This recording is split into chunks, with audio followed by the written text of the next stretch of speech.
So here on my watch list, I have GBPNZD, which is the British pound and the New Zealand dollar, right? So here I am on the 45 minutes time frame, and here on the 45 minutes time frame I can already see that there is just a whole lot of noise. So as I always say, you can never start analyzing from the smaller time frame without first understanding the bigger picture of the market. And for you to understand the bigger picture of the market, you have to start analyzing from the higher time frames, which is the weekly time frame or the daily time frame and the 4 hours time frame, right? So here on the GBPNZD, I'm gonna start analyzing from the weekly time frame. And when I get here onto the weekly time frame, I wanna understand where the market is more likely to go in the next few days, right?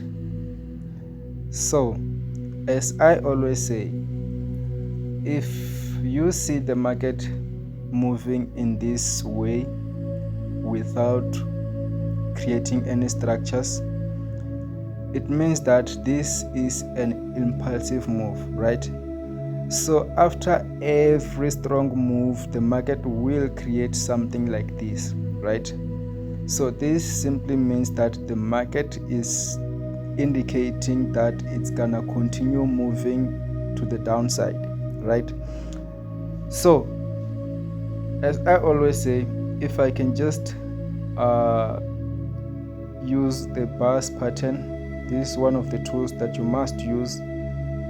If I can just take out this whole move right here, you will see that this is a structure. We have got 1, 2, 3, right? And we also have first touch, second touch, right? Now, if the market moves impulsively to the downside, the market will create this continuation pattern to indicate that it's gonna continue moving lower, right? So this is what is happening here on this market, right? So here I can already see that there is a structure that being my first touch of the highest high, second touch of the highest high, third touch of the highest high, right? And I've got my first touch there, second touch there, my third touch that has been broken by the market, right? So what I am more interested in is this whole move right here, right? So for me to understand where the market is more likely to go, I have to analyze this whole move right here, right? Remember that this is a weekly time frame, right? One candlestick will spend about a week, right? And when the week finishes, the next candlestick will be presented during the next week, right? So right now I have to understand more deeper on what is happening here on the current market. So here on the current market, I can already see that after the market broke out of this structure right here, the market consolidated, right? So a consolidation is when the market is moving in sideways, right? So if I can just use the bars pattern again to take out this market again, we can see that the market has been moving in sideways, right? Without uptrending or downtrending. So this is a sideways market. So we call this a ranging market or a consolidating market, right? So we do not trade these kind of things, right? We do not get involved in this type of structures, right? But let me show you quickly what is more likely to happen in this market, right? Let me show you what is more likely to happen. So because this is a weekly time frame, if I can just remove these things so that we don't get confused, because a lot of things in the chart will confuse you, right? So because here I am on the weekly, we can already see that, okay, the market has broken this structure. So every time when the market breaks a structure, the market must come back for that 90% rule, right? So right now what I have to do is to scale it down to the daily time frame. So when I get here onto the daily time frame, when I get onto this daily time frame, when I get onto this daily time frame, I have to identify my highest level of the market and my lowest level of the market on this current market movement, right? So this will be my highest level of the market, and that will be my lowest level of the market, right? So when it comes to the daily time frame, I have identified the playground of the market, right? This is where the market is playing at, right?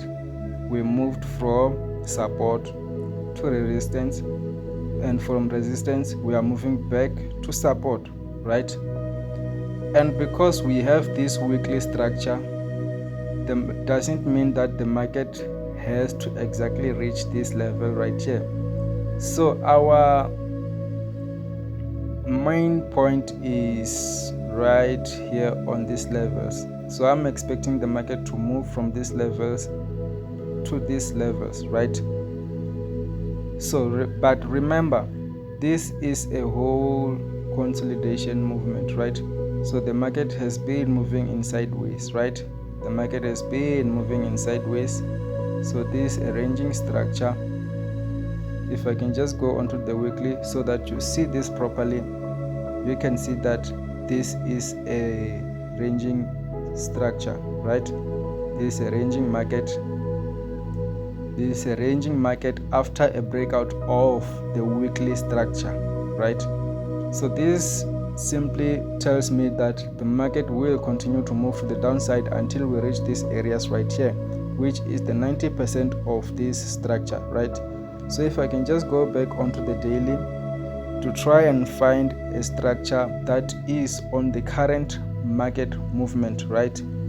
So when I get here onto this current market movement, we can already see that I can already see that the market moved impulsively, this being my impulsive move to the downside, and then the market tried to be choppy right here, and now I can see that the market is moving back up, right?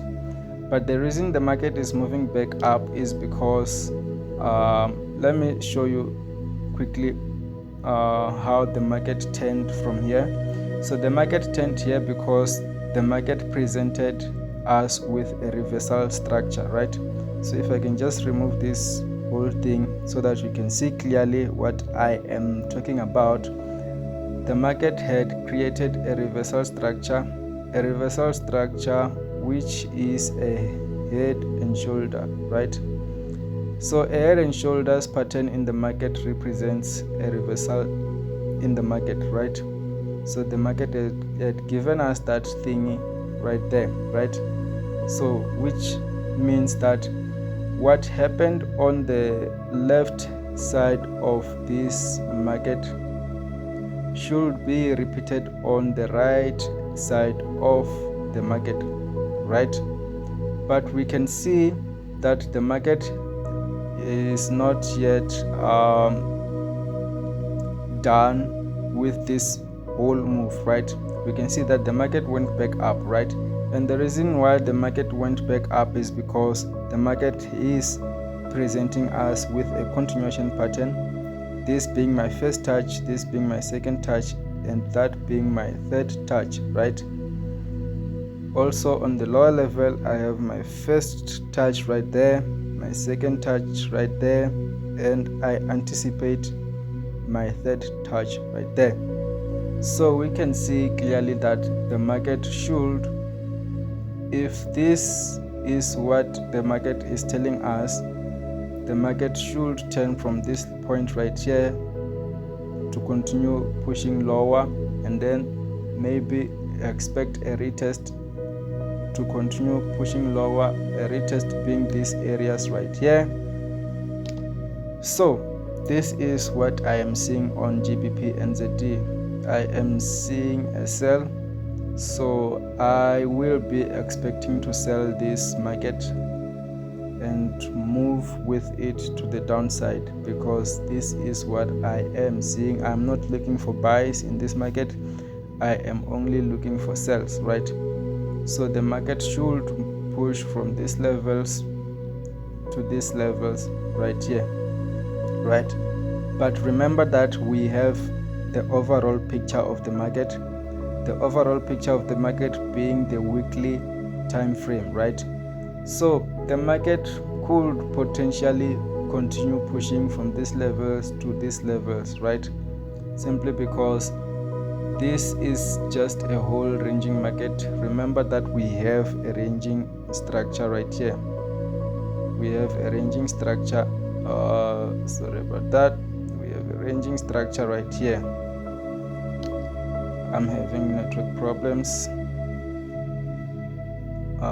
We have a ranging market